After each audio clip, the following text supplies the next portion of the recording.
Macmillan Audio presents The King's Assassin by Benjamin Woolley. Read for you by David Timson.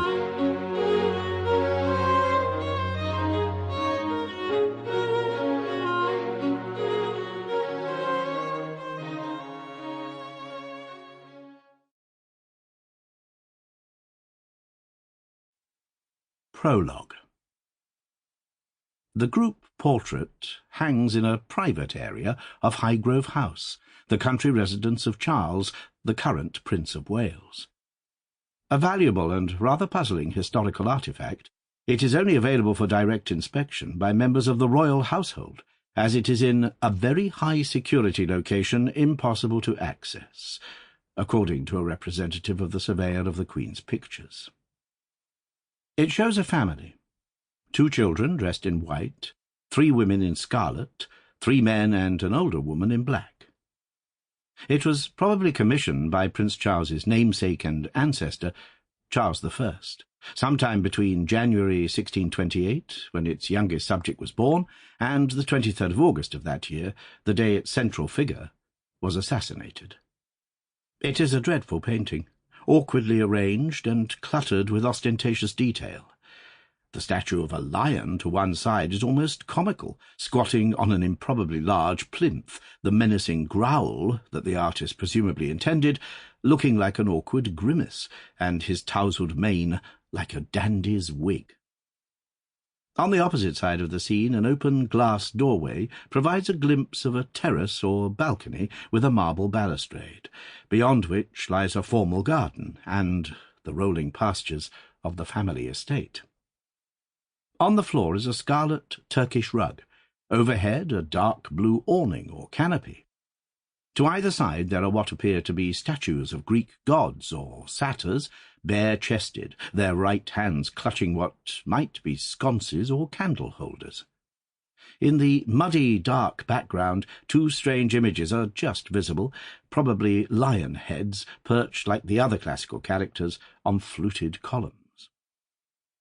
The clumsy composition extends to the figures spread out across the centre of the canvas, the crudeness of the painting's execution highlighting the gaudiness of the subjects. They are members of the most powerful clan of the age, the Villiers family, who came to prominence during the reign of James VI of Scotland and I of England. To the left is Susan, Countess of Denbigh, at the time the portrait was painted. Little is known about her, which perhaps reflects her even-tempered character and relatively uneventful life. She sits next to her sister-in-law Kate, the Duchess of Buckingham, an anxious, needy, but resourceful woman who lost her mother when she was an infant and had to fight to escape the influence of a controlling, irascible father.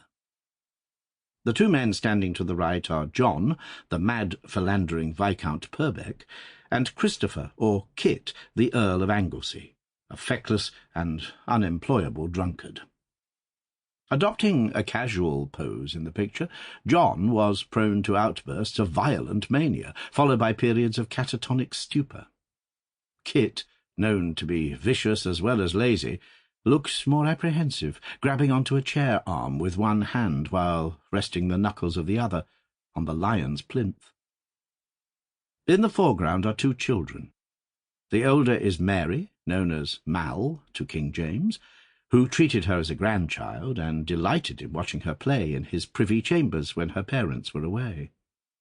Next to her is her infant brother George, presented like a trophy on a black velvet cushion brocaded in gold. He would grow up to become an incorrigible political schemer and celebrated wit. The young woman, propping him up and staring blankly to one side, is probably Susan's teenage daughter, another Mary, the child bride of James, Duke of Hamilton. Looming behind the group is a framed portrait, the only known image of Sir George Villiers of Brooksby, Leicestershire, the patriarch. The large woman sitting beneath his picture, the roundness of her face, the spread of her arms, and her shapeless dress suggesting a middle-aged woman running to fat, is his widow.